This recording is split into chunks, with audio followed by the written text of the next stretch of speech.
la religion. On dit que c'est souvent quelque chose dont on ne parle pas. Ça dépend des jeux, on en bien. Exactement. Mais là où on en parle, des fois aussi, ça apporte des réactions, pour ne pas dire autre chose. C'est intéressant parce qu'aujourd'hui, j'ai fait une émission de radio avec Jean Témoyer. Et puis, il y avait un prêtre, il y avait un sociologue religieux, et il y avait aussi M. Beaugrand-Champagne qui était invité.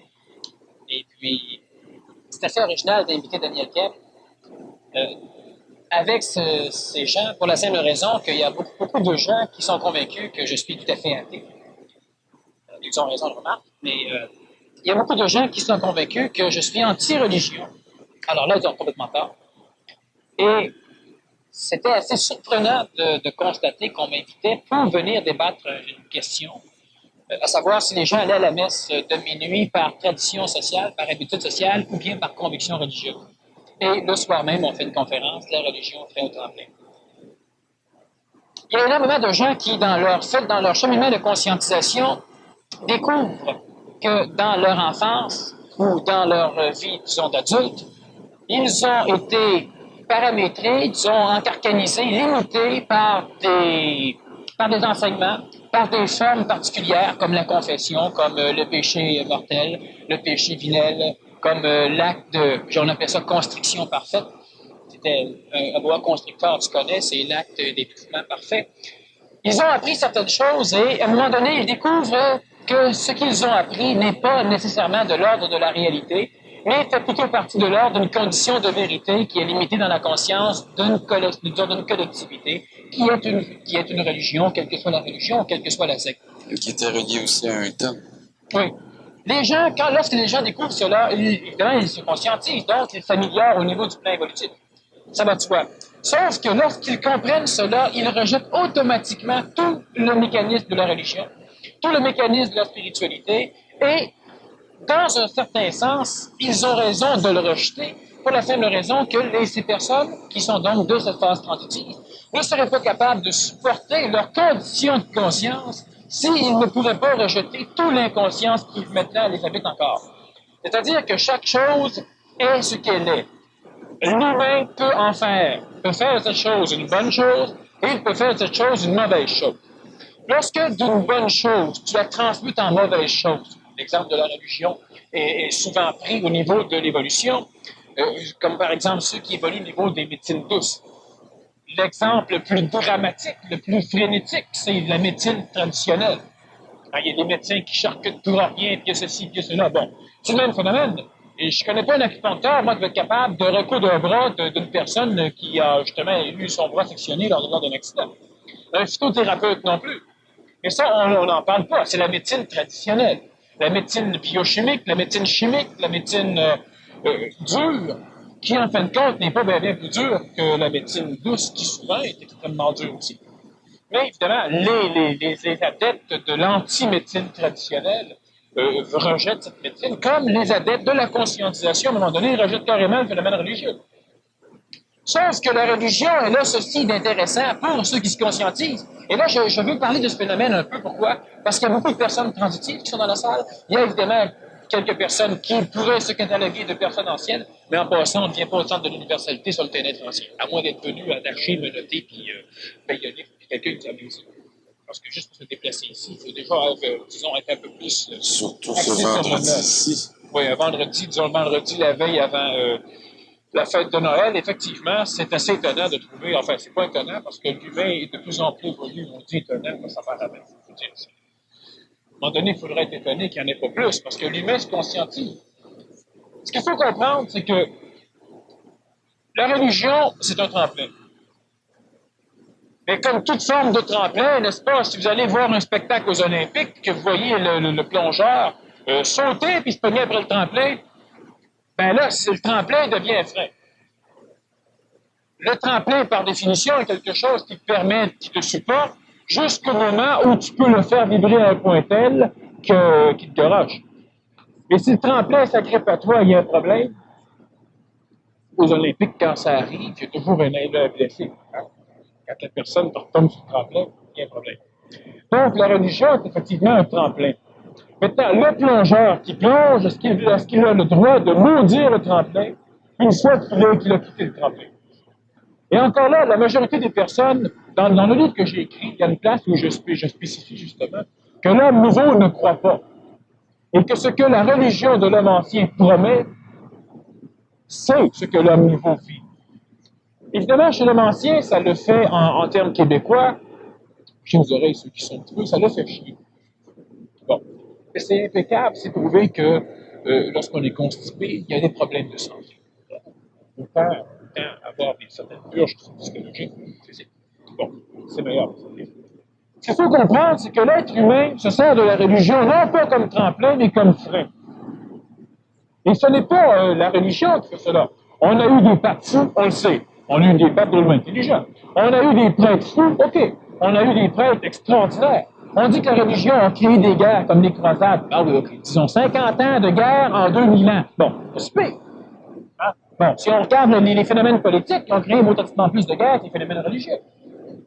Alors, ce qui fait qu'on ne peut pas condamner le mécanisme de la religion, quelle que soit la religion, à partir du simple fait qu'à un moment donné, l'enseignement qu'elle donnait à l'homme était ajusté aux possibilités de conscience, donc de compréhension de l'homme, et que lorsque l'homme arrive au 21e siècle, comme on en est rendu aujourd'hui, on arrive vers le 21e siècle, eh bien, c'est évident que si on veut continuer à se servir de la religion comme outil, lorsqu'elle avait été adaptée à l'homme disons, 2000 ans, lorsque les réformes papales ont fomenté la religion pour qu'elle puisse être un peu plus adaptée à ceux du 14e siècle, à ceux du 17e siècle.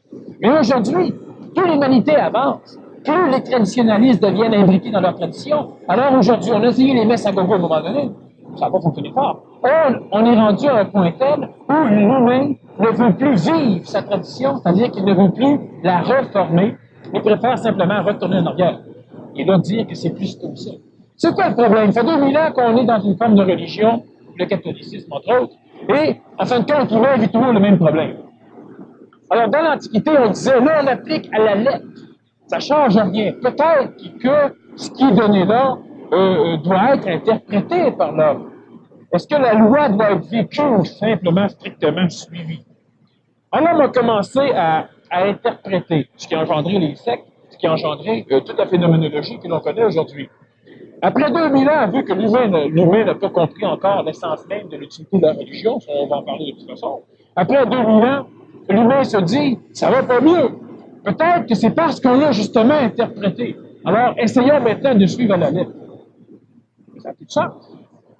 La religion, c'est un tremplin, quelle que soit la religion. Ce que l'on fait ici au centre de l'universalité, c'est un tremplin aussi. Quelqu'un qui, à un moment donné, s'accroche d'une façon inconditionnelle au centre, à moi, où est-ce que je dis, où est-ce que je fais. Parce que c'est aussi stupide que de s'accrocher à une banane.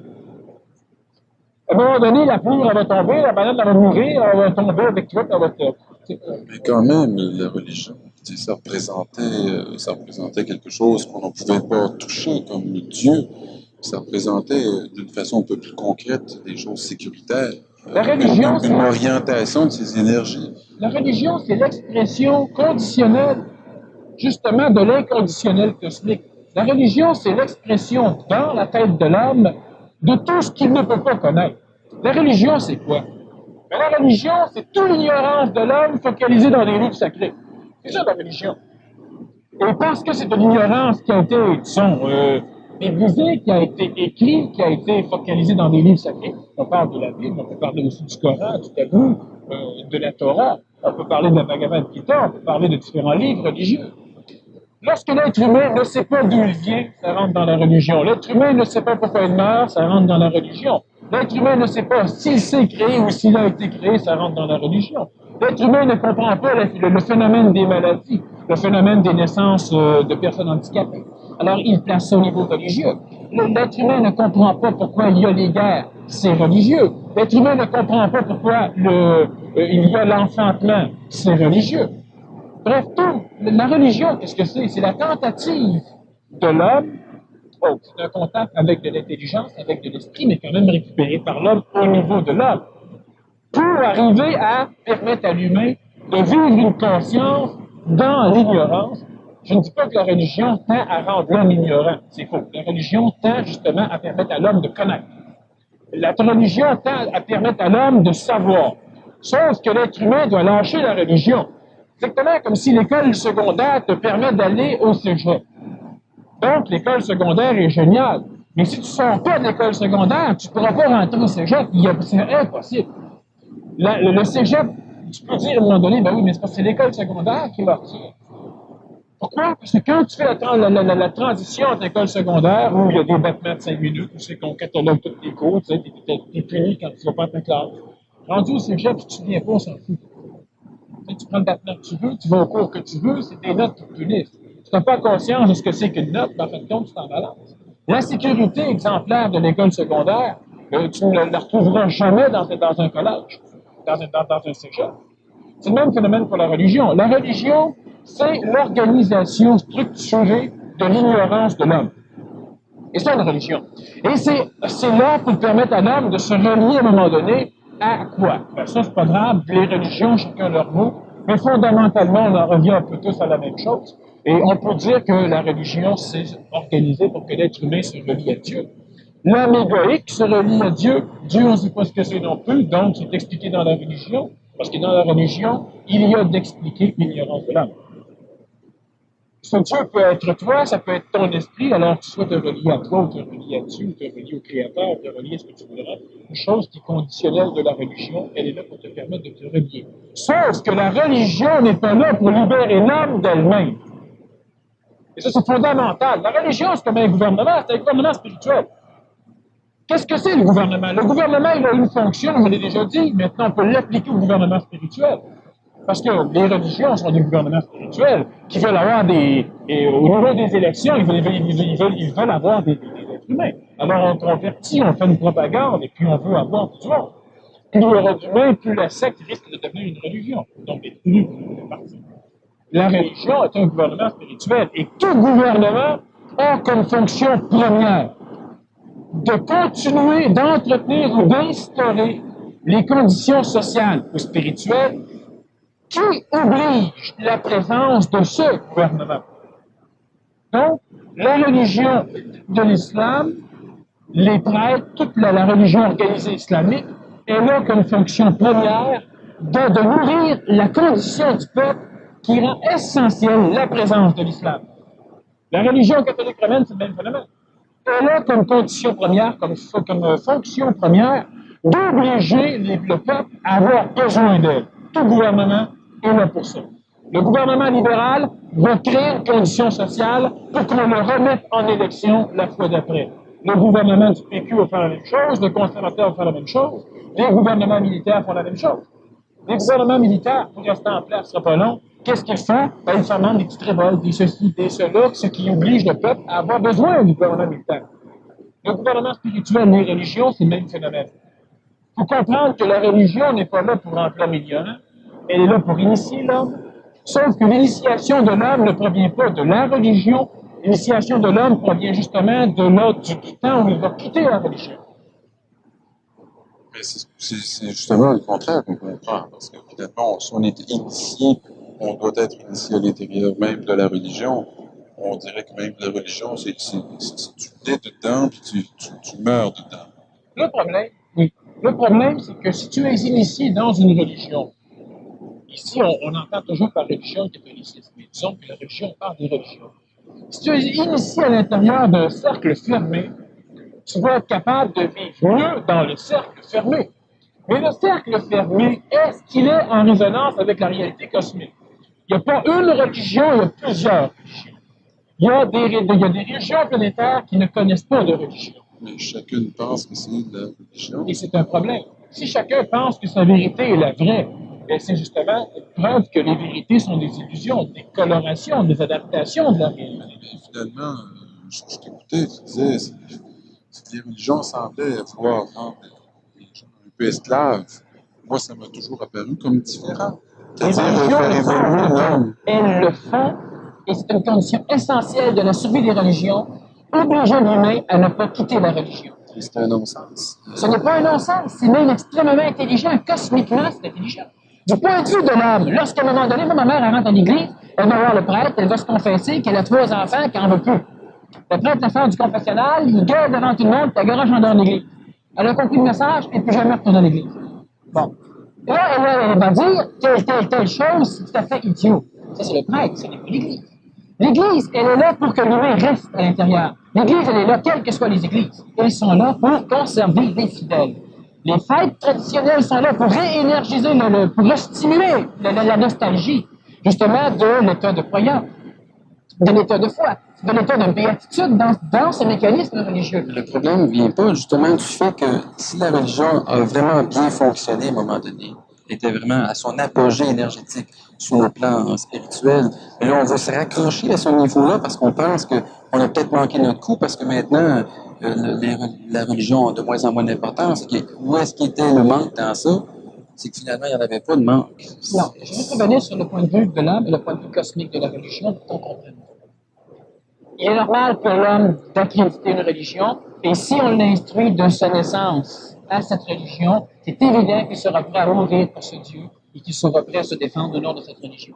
D'accord? Aujourd'hui, l'humain a de plus en plus accès, il y a moins de censure, de plus en plus accès aux religions des autres. Alors, il peut commencer à magasiner. Tandis qu'avant, si tu naissais dans une famille chrétienne, tu devenais chrétien. Dans une famille juive, tu devenais juif. Et si les juifs voulaient tuer les chrétiens, tu aurais tué les chrétiens. Et si tu naissais chrétien, tu aurais tué les juifs.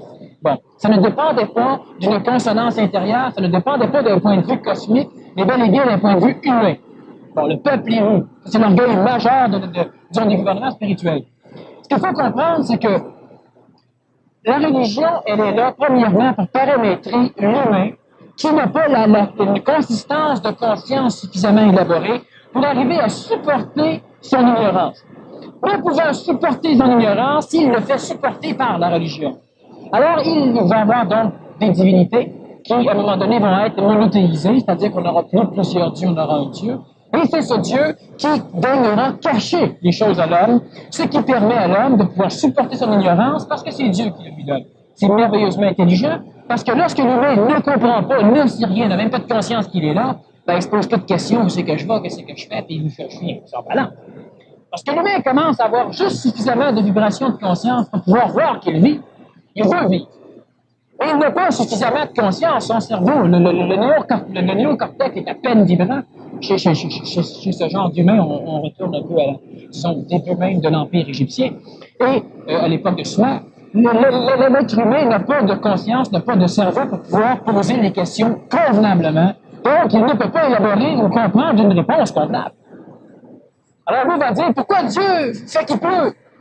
Ben, il y a une phénoménologie qui, maintenant, n'est pas une théologie, mais plutôt une planétologie, qui permet d'expliquer ce principe. Qu'est-ce qui l'a créé? C'est une autre question. Mais, à un moment donné, il faut que l'humain finisse par coordonner sa recherche. Lorsque l'humain n'a pas la possibilité de coordonner sa recherche, il invente des dieux tout partout, ce qui lui permet de pouvoir supporter son ignorance. Je ne sais pas, mais c'est parce que Zeus est chicané avec la belle machine qui a décidé d'envoyer telle affaire ici, puis c'est passé autre chose. Bon, j'ai été aux toilettes, j'ai pété trop longtemps, ce qui fait que j'ai frustré le dieu des chiottes, et puis celui-ci a décidé que, bon, et puis là, à un moment donné, je suis constipé. Il m'a interdit d'aller aux toilettes. C'est ce phénomène, c'est l'explication qu'on donnait, disons, dans l'Antiquité de toutes ces choses-là. On avait un dieu pour n'importe quoi. Lentement, Moïse amène le monothéisme. L'être humain finit par fusionner ces dieux ensemble, et il n'y a qu'un dieu qui va être servi par des archanges ou des anges. Et c'est ces archanges et ces anges-là qui, peut-être, représentaient les anciens dieux. Disons, la pluralité des dieux. Ce qu'il faut comprendre, c'est que lorsque l'être humain commence à comprendre, quand est-ce que la science a commencé à se servir de la religion? Lorsque l'humain commence à comprendre des choses. Sauf que lorsque l'humain commence à comprendre des choses, il finit par s'illusionner qu'il peut tout comprendre, plus besoin de la religion. Là, on va créer l'athéisme scientifique, qui n'est pas tout à fait de l'athéisme, mais qui, en fin de compte, disons, est une fusion. Une autre sorte de religion? C'est une religion mentale, mais qui n'est pas nécessairement vouée à Dieu dans le sens de l'intouchable. Donc, du touchable plus tard, puis du touchable pas toi. Mais que devient Dieu? Lorsque l'être humain considère sa religion dans laquelle il est, il peut maintenant dormir en paix, parce que ce qu'il ignore, mais c'est normal qu'il ignore, Dieu garde le secret. La religion est réellement le support de l'ignorance de la condition humaine. Lorsque l'humain transite, lorsqu'on en arrive à un siècle où, comme aujourd'hui, on peut l'expliquer de plus en plus, des phénomènes. Ce n'est pas parce qu'un phénomène est expliqué scientifiquement qu'automatiquement, il n'est plus du ressort des énergies créatrices. Souvent, l'humain va dire, il n'y a rien là, C'est à cause de planter la graine, ça pousse, voilà, la science, c'est ça depuis longtemps. Oui, je comprends, mais là, j'ai planté une roche, ça n'a pas poussé. Ben, c'est ça, une roche, ça pousse pas, la science, c'est ça depuis longtemps. La science, c'est rien. La science, elle est capable d'expliquer mathématiquement une condition. Mais elle ne voit pas que la condition mathématique, il a fallu qu'elle soit orchestrée. Et là, le théologien tout content vient dire que c'est Dieu. Sauf que le problème, c'est que si tu es malade et tu pries Dieu, tu vas mourir malade. Tandis que la science, de la côté, peut te guérir même si tu ne pries pas Dieu. Donc, il y a un phénomène qui se passe à un moment donné. Plus l'être humain devient conscient, plus l'être humain se voit remis entre ses mains. Et ça, c'est un phénomène, c'est là le tremplin des religions. C'est que la religion, elle est là comme tampon de conscience, tampon panique pour empêcher l'humanité qui commence à germer dans une conscience de paniquer. Et la religion va donc permettre à l'humain de pouvoir supporter son ignorance conditionnelle tant et aussi longtemps que l'humain n'aura pas une cérébralité, une vibration, une évolution améliorative, pas une évolution darwinienne, une évolution améliorative, qui à un moment donné va permettre à cet humain-là de pouvoir dire ouais, qui a créé Dieu? Dieu s'est créé lui-même. Oui, mais qui a créé celui qui s'est créé lui-même? Ah, Dieu était là avant tout. Mais si lui était là, pourquoi pas moi? Non, Dieu t'a créé. À un moment donné, il y a un problème. Alors, l'humain est capable, l'humain est rendu à une conscience où il peut aborder ce genre de questions sans paniquer. Mais vu que l'humain panique encore, les sectes vont pouvoir pourrir, les écoles traditionnelles, enfin, tout ce qui peut servir de support à l'ignorance de l'homme. La science sert de support à l'ignorance de l'homme. C'est justement, La religion, donc, elle est absolument géniale comme le phénomène scientifique, parce qu'elle permet à l'être humain qui a de l'ignorance de pouvoir continuer son évolution à travers un chemin où il se détruirait complètement. Il irait carrément fou, se suiciderait, il refuserait carrément la vie, s'il n'aurait pas de support à cette ignorance. La foi et la croyance, qu'est-ce que c'est? La foi et la croyance, c'est la possibilité qu'a l'homme de pouvoir vibrer d'une étincelle de réalité qu'il ne peut pas conscientiser. Dieu, j'ai la foi, mais qu'il ne connaît pas pantoute. Non, mais je suis sûr que ça ne peut pas rien expliquer. La foi et la croyance sont géniales parce que c'est ce qui permet, d'ailleurs, c'est une grosse différenciation entre la vie. Combien de choses qu'on a fait à ce nom aussi, à cette condition. Le problème de l'homme, c'est que l'homme immobilise sa foi, alors ce qu'il fait qu'à un moment donné, il a tellement vécu dans cette foi-là que lorsque c'est le temps de changer, bien, il aimait sa foi, il a une sécurité avec sa foi, il a eu du fun avec sa foi, il l'a ramené sa foi, il l'a aidé sa foi, fait qu'il veut l'amener avec dans le neuf. La foi ne peut pas passer dans le neuf. Ton tremplin te permet d'être supporté, il te permet d'être vu devant tout le public, il te permet de pouvoir dandiner un peu, prendre de l'élan. À un moment donné, il faudra que tu lâches le tremplin, le public ne te verra plus, tu te rends dans l'eau. Puis quand tu vas sortir, ils vont voir ta tête. Et c'est là qu'ils vont applaudir. C'est là que le retour énergétique est important. Là, je ne parle pas de l'égoïsme, on parle d'une correspondance. Mais t'as swing sur ton tremplin, le monde sont tous là, ouais. Silence, le monde dans l'admiration. Après une demi-heure de souillage, sur ton tremplin, le monde, ils vont se gratter un peu la tête, ils vont se demander qu'est-ce qu'il fait là, tu sais, qu'ils prennent l'escalier ou qu'ils sautent, je sais pas, quelque chose. Mais celui qui se donne là, ça donc du tremplin, qui plonge, ben c'est là que le résultat apparaît. Mais il n'y a plus de tremplin. Il devra remonter sur le même tremplin. Ben, aux Olympiques, oui. Hein? Ben non, tu passes de degré en degré, tu vas chercher jusqu'au gros tremplin. Tu changes de tremplin pour pouvoir continuer à fonctionner. Ce qu'il faut comprendre, c'est que la religion, elle est un plateau. Dans l'ère nouvelle où on s'en va, il y a un autre plateau qui est de nuances différentes. Le nouveau plateau ne vient pas de la tradition. Il ne vient pas du passé. Il ne vient pas des archétypes cosmiques qui ont engendré les phénomènes religieux à l'échelle de notre planète. Il ne vient pas des conditions sociales de l'humain. Il ne vient pas des magistrats politiques. Il ne vient pas des gouvernements terrestres ou des gouvernements spirituels. C'est une condition tout à fait normale qui est une mécanicité, justement, qui oblige l'humain à cette mutation, c'est-à-dire que l'être humain est un véhicule de quelque chose. Parce que le véhicule est prêt à changer quelque chose, eh bien, on change le véhicule. On bâtit un moteur, lorsque le moteur est prêt, on le met dans une automobile. Et le moteur vole, que le moteur ne vole pas, il sera dans une automobile. Alors là, on va le brancher après une transmission, on va lui rajouter des choses qu'il faut, on va le faire tenir, et puis on va le partir, puis là, il faudra qu'il accomplisse une fonction. pour bâtir un moteur pour le fond de même. L'être humain n'a pas été bâti pour que Dieu puisse dire « Ha, ha, ha, ha! Qui est capable de pécher? Ha, ha, non, moi! » Fini là. C'est Dieu, tu es content. Si l'être humain n'a pas été bâti pour ça, l'être humain a une raison. Ce qu'il faut comprendre, la religion, c'est le support de l'ignorance de l'homme. Et lorsque l'être humain en arrive à un point où il peut se poser des questions comme l'être humain se pose, premièrement, l'être transitif ne peut pas et ne doit pas renier la religion, parce que celui qui renie la religion se renie lui-même. Tu es la condition exprimée de l'intelligence de la religion. Moi, je ne fais pas partie d'aucune religion. Mais sans les religions, moi, je ne sais pas là. Tous ceux qui, à un moment donné, finissent par dire tabarouette, ils manipulaient. Oui, mais sans la religion, il ne saurait jamais que la manipulation existe. La manipulation d'une condition astrale, une condition planétaire, justement, qui fait partie de ce que l'ésotérisme appelle les forces d'évolution, de ce que l'ésotérisme catholique appelle les forces lucifériennes et sataniques, qui, justement, oblige l'humain, il le soumet à la tentation, c'est-à-dire le manipule continuellement. Mais l'être humain va s'en rendre compte comment? Par la drogue, c'est un moyen. C'est un moyen, c'est top, on peut dire. Par les accidents, les maladies, les guerres, c'est un moyen, c'est un moyen. Mais c'est mauditement vu d'aller à l'église de temps en temps à prier, puis de se faire mettre dehors par le prêtre, de se ramasser avec 20 je me salue Marie à faire pour se pardonner, pour apprendre le mécanisme, la manipulation des conditions astrales de notre planète, que de passer par l'école de la guerre, l'école de la drogue, l'école de l'alcoolisme, ces choses-là. Alors, ce qu'il faut comprendre, c'est que la religion ne peut pas être... Moi, je suis absolument ravi qu'il y ait des religions. S'il n'y en aurait pas, il faudrait en inventer, mais il y en a en marche, je pense qu'il faudrait en inventer. Bon. Sauf qu'une religion nouvelle qui va apparaître, pas une religion nouvelle dans le sens des sectes. Il y a une religion nouvelle qui est en germe présentement. C'est une condition fondamentale de la transition de l'homme du poisson à l'homme aquarien, de l'homme du Verseau. Lorsque je parle du poisson du Verseau, ce n'est pas au niveau astrologique, c'est pour situer le temps dans une échelle plus grandiose que nos années, une échelle plutôt cosmique. Hein? Alors, ce qu'il faut comprendre, c'est que l'être humain doit faire cette transition où, présentement, il doit amalgamer tout ce qui est mental, l'informatique, la condition, disons, le vaste, le phénomène des médias qui se répandent partout sur la planète, où on a une conscience ou une connaissance de tout ce qui se passe présentement. On a présentement le phénomène de la guerre des étoiles qui amène une science nouvelle. On sait que sur Mars, il n'y a pas de vie parce qu'on a des sondes qui ont atterri là. On sait un paquet de choses et on va en savoir de plus en plus. On a de plus en plus peur de cette guerre apocalyptique sur laquelle on va revenir en 86 de toute façon au niveau des conférences.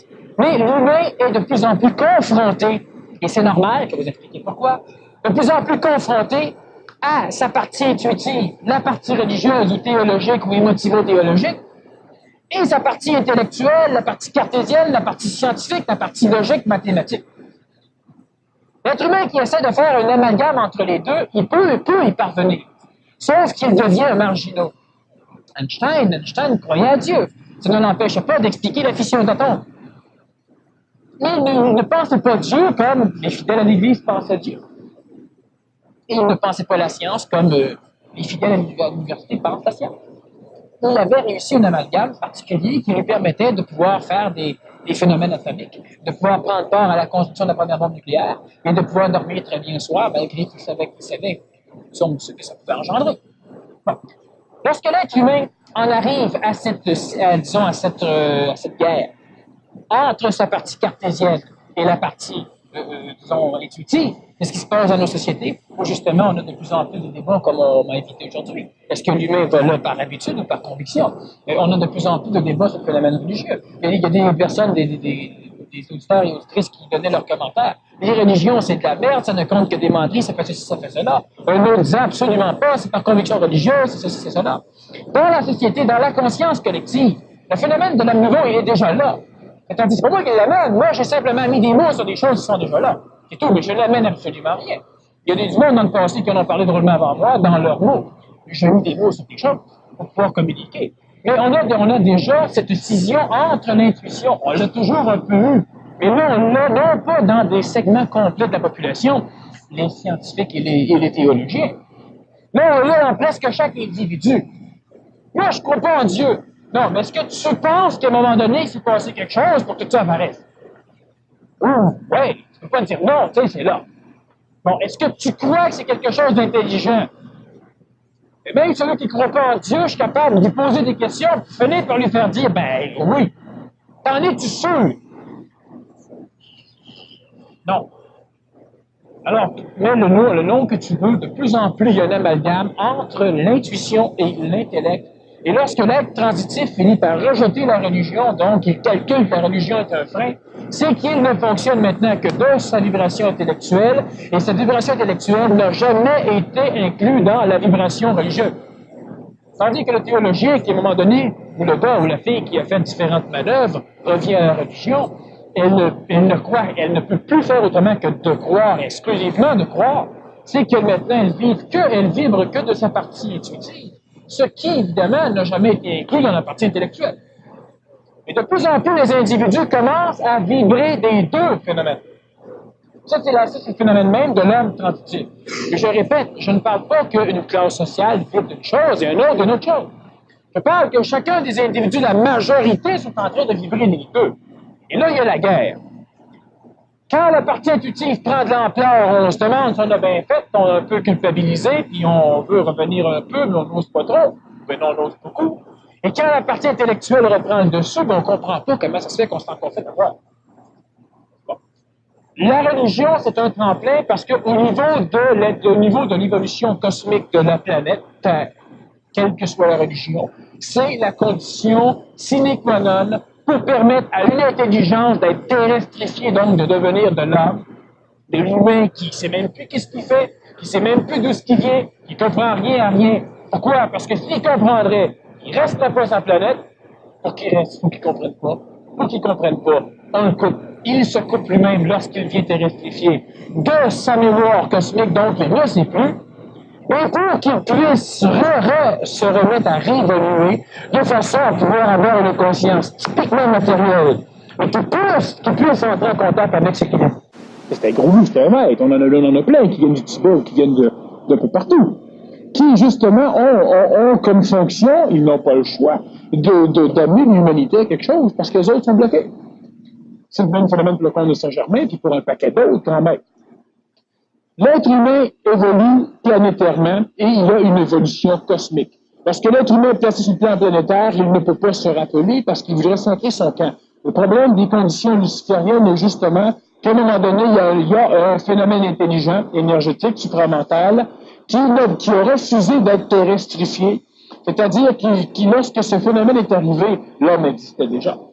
Et lorsqu'il a pu expérimenter la condition minable de l'humain et sa planète, cet être a voulu sacrer son camp. Il avait besoin d'un véhicule d'expérimentation et il a engendré l'homme, l'humanité.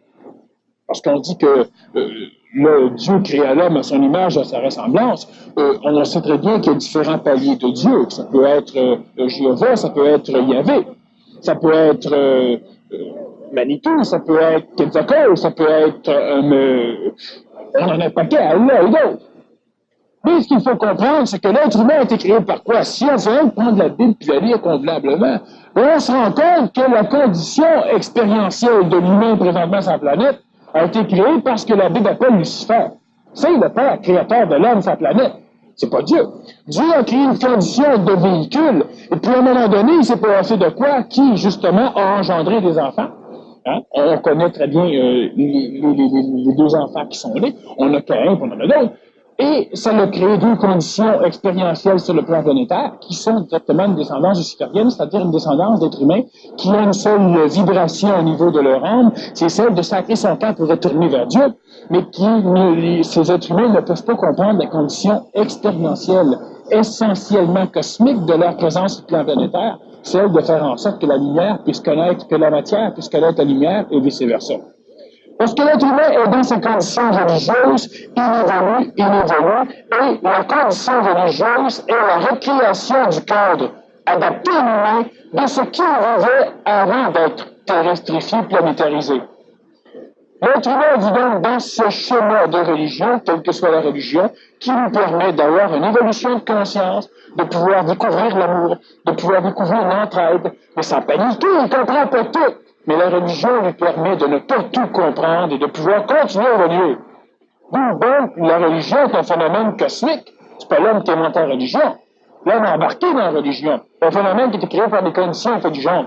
Sauf qu'à un moment donné, l'humain doit se déconnecter émotivement de la religion. Là, on peut se déconnecter d'une façon intellectuelle. L'intellect n'appartient pas à la religion.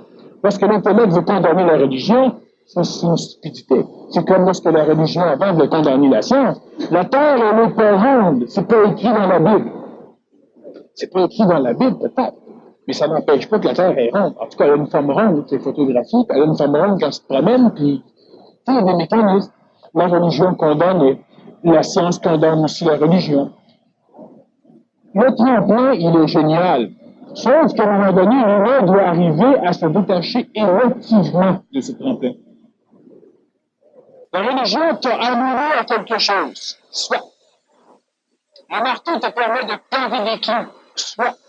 Lorsque tu ne peux plus à planter, dors pas avec ton marteau. Et il me dit pas, non, du marteau, t'arrives pas à faire les planches. C'est pas le bon outil. À un moment donné, il y aura peut-être encore des clous à planter, il faudra encore prendre des marteaux. L'idée, simplement, c'est de comprendre que la religion est un tremplin et qu'elle devient un chemin lorsqu'émotivement, on retient l'homme à rester là. L'être humain, au monde de ça, on regarde dans le passé. Le Nazaréen n'allait pas à la messe. Le Nazaréen ne priait pas dans une synagogue. Le Nazaréen prêchait dehors et prêchait à sa façon. Il appartenait à quel secte? Le Nazaréen est né dans la secte des Nazaréennes, sauf que le Nazaréen n'appartenait pas à une secte. Même lorsque le Nazaréen a été engendré, les chefs esséniens de l'époque, la secte nazaréenne était une secte essénienne, mais la seule qui acceptait les femmes pour la procréation. Lorsque le Nazaréen est venu au monde, c'était mesuré, c'était catalogué, on savait qu'à un moment donné, il y aurait génétiquement une constitution physique qui permettrait de recevoir un peu plus d'intelligence. Et on avait bâti le phénomène du Nazaréen, donc du Christ. Il était attendu, on en avait parlé, et ça, c'était les décennies qu'on en avait parlé. Cela faisait partie des plans du monde décennies. Lorsque le Nazaréen est devenu relativement grand, tout était prêt pour le recevoir. Alors, le Nazaréen devait devenir le roi des Juifs. Le roi des Juifs, ça veut dire simplement qu'il devait prendre possession des pouvoirs politiques planétaires et être le roi des Juifs. C'était le travail du Nazaréen. Jean le Baptiste, qui lui d'ailleurs a été instruit de la même façon que le Nazaréen, était celui qui devait justement amener ce roi. Le problème, c'est que le père du Christ était suffisamment évolué en migration que de 0 à l'adolescence, il a pu obtenir un contact avec le plan supramental suffisamment avancé pour lui permettre la création d'un modèle éthérique. Et c'est là qu'il a commencé à travailler son père, parce qu'il avait un contact dans le plan supramental, donc dans le plan, disons, de l'Esprit Saint à l'époque, par son véhicule éthérique. Et lorsque le Nazaréen a décidé de commencer à faire des choses, on est arrivé, on lui a dit, ben là, c'est impeccable, c'est le temps que tu commences à faire ta job. Alors, il y a du monde qui va le contacter, Barabas s'est venu le rencontrer, puis il lui a dit, il faut que tu le roi des Juifs. Alors, on a une armée prête, les élèves, on a une armée prête, et on la prend toute là. Et là, le problème, c'est que le Nazaréen a dit, non, il n'était pas le roi des Juifs. Non, il était autre chose. C'était pas chez les Juifs, c'était une chose planétaire. Ça, il ne l'aurait pas dit. Il ne fallait pas qu'il fasse tuer de suite, il fallait qu'il fasse crucifier. Pour des raisons tout à fait techniques. Bon. Alors, le Nazaréen lui-même ne faisait plus partie de la secte ni nazaréenne, ni nazarite, ni la secte des thérapeutes, ni celle des gentils, ni celle des Esséniens. Il était lui. Il n'a pas fait partie de ça. Sauf qu'évidemment, à l'époque, ça va créer quelques brouhaha, parce que quand tu prends 200-300 ans à préparer quelque chose, puis qu'à un moment donné, le gars qui doit tout faire, il est tout à fait d'accord. Mais comment ça fait qu'on ne voit pas ça dans la religion? Écoutez, la religion, elle est là pour permettre à l'humain d'être supporté malgré son ignorance. La religion n'est pas là pour expliquer à l'homme clairement les conditions expérientielles de son évolution. La religion est là pour pouvoir permettre d'une façon colorée, donc ésotérique, de transmettre la réalité à travers un jeu qui peut être adapté à différentes personnalités expérientielles évolutives, donc à différents humains. Dans n'importe quel livre sacré, tu ne peux pas trouver une seule maudite menterie. Sauf que la vérité va être suffisamment organisée pour que tu ne puisses connaître la Bible. Quand est-ce que, à un moment donné, vous avez compris quelque chose en lisant la Bible? Par exemple, la Bhagavad Gita ou d'autres livres. Souvent, c'est intéressant émotivement, c'est bon. Ça là, tu vas te tout faire une idée d'émotion, puis là, tu vas copier, puis faire un peu la même chose. Il se passe des choses dans ta vie, d'un coup, tu te prends un bout, puis même dans ce passage, c'est ça, là, je comprends. Oui, ces livres-là, tu les comprends toujours après, et pas avant. Pourquoi? Parce que c'est essentiel, parce que ces livres-là n'ont pas été instruits par l'homme, ils ont été colorés par l'homme. Ils n'ont pas été induits dans la conscience de l'homme, dans la plume, dans le crayon de l'homme, par l'homme. Ils ont été induits par de l'intelligence. Et lorsque l'être humain lit sa Bible, il apprend l'histoire. Mais tu ne peux pas apprendre l'azophie. C'est quoi l'azophie? C'est la sagesse. Ça ne s'apprend que par l'initiation. Tu ne peux pas apprendre l'azophie dans un cours. Tu peux apprendre le nom, tu sais, appeler les choses, Archange, Gabriel, Mars, planète, c'est pas bon. Tu peux apprendre la logique des choses. L'archange Gabriel, il y a des ordres, il donne ça à tes anges, qui font ceci, qui font cela, bon, tu apprends ces choses-là. Tu peux apprendre l'agonie des choses, c'est-à-dire le mystère cosmique de Dieu là-dedans. Mais toi, tu vas vivre comment? C'est avec la Zophie. Et la Zophie ne s'enseigne pas comme ça. La Bible, elle est là pour te permettre de dire, et moi, tu as raison. Écoute, le Coran, même chose. La bagarre dit, toi, tu lis ça, à un moment donné, ça, c'est ça.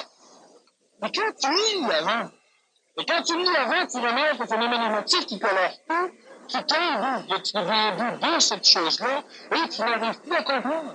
Pourquoi tu ne peux plus comprendre? Parce que tu n'expliques plus rien à partir de ta vie, de toi. Ah, mais dans la Bible, elle dit quoi? Ferme ta Bible sur ton nez, tu expérimentes au moins quelque chose. Tu sais, la souffrance du doit dire, bon. Mais ça sert à rien de prendre ta Bible, de la connaître par cœur, puis de dire, quelqu'un veut te dire quelque chose. Un instant, dans Isaïe, telle chose, il dit ceci, il dit cela. Tu peux pas rien saisir de même. Si la connaissance fondamentale de la cosmicité, des mystères cosmiques de l'âme, serait facilement transmissible par un livre, ça fait longtemps, je pense que tout le monde ici a tout compris. L'être humain est ignorant, mais l'être humain n'est pas stupide. On avait compris les choses. Et ces conditions-là ont été créées volontairement pour que l'homme puisse expérimenter ici. Oui, parce que l'être humain, s'il aurait eu simplement une chose tout à fait comme ça, tu sais, ben, il n'y aurait rien eu comme ça. Il n'y aurait pas de vie. C'est comme de dire à quelqu'un, tu es malade, mais tu as la puissance de te guérir. Ben, moi, franchement, celui ça fait 25 ans qu'il est malade, puis qu'il shake, puis fait que tout, tu viens dire ça, qu'est-ce que tu fais avec ça? T'sais, il y a des guerres, c'est normal, les guerres sont intelligentes parce qu'elles obligent le mélange génétique des races. Puis en même temps, elles obligent l'expérience astrale des humains par rapport à des conditions nouvelles, ce qui les oblige à ne jamais rester mémoriels puis connus dans leurs orgies psychologiques ou émotives. Mais ils obligent continuellement à foncer vers l'avant pour découvrir des choses. L'être humain n'étant pas suffisamment intelligent pour concevoir l'intelligence de la science matérielle pour lui permettre de se libérer des conditions matérielles, l'être humain ne devient pas scientifique. Alors, on prend une condition émotive, on lance la guerre sur la planète, puis dans la guerre, ben, l'humain va commencer à inventer des choses. Puis la science évolue à travers les guerres, d'une façon magistrale. Alors, mettre ça à l'époque des pharaons, là, même 13 000 ans, en leur remontant jusqu'à 300 ans, ça leur a rien servi. Par contre, l'humain est là et il est toujours convaincu que dans son livre, ça peut. Parce qu'il y a des gens qui évoluent aussi rapidement que nous chrétiens, mais qui sont d'autres, disons, connotations religieuses. Puis il y en a qui évoluent autrement aussi. Parce qu'il faut nécessairement, celui qui a la foi en la Bible va dire que c'est essentiel d'avoir la Bible. C'est normal, celui qui a la foi est convaincu que ça va la foi. Parce qu'il n'est pas pour dire, dans sa condition émotive, non, moi j'ai la foi, j'ai besoin, mais les autres n'ont pas besoin de la même chose que moi. Émotivement, il va vibrer. Moi, je suis un instinct de niaiseux. Mais moi, je suis pas un niaiseux, mais la foi, c'est essentiel, c'est ça que vous n'avez plus besoin. Parce que c'est lui qui est émotif, ou bien eux autres sont niaiseux, puis lui est correct, ou bien lui est niaiseux, puis eux autres sont corrects. En réalité, c'est pas comme ça. Tu vives selon ta vibration. C'est une question d'écologie. Oui, mais l'écologie n'est pas religieuse et l'écologie n'est pas scientifique. L'écologie est intelligente. L'intelligence ne fait pas partie de la science, qui est l'organisation mathématique de l'ignorance de l'homme, et l'intelligence ne fait pas partie de la religion, qui est l'organisation émotive de l'ignorance de l'homme. La science, elle explique ce qu'elle a découvert. Hein?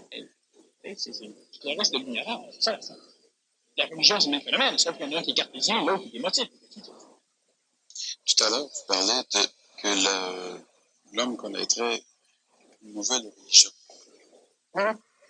Qu'est-ce que c'est que cette nouvelle religion? Premièrement, c'est pas moi qui vais l'amener.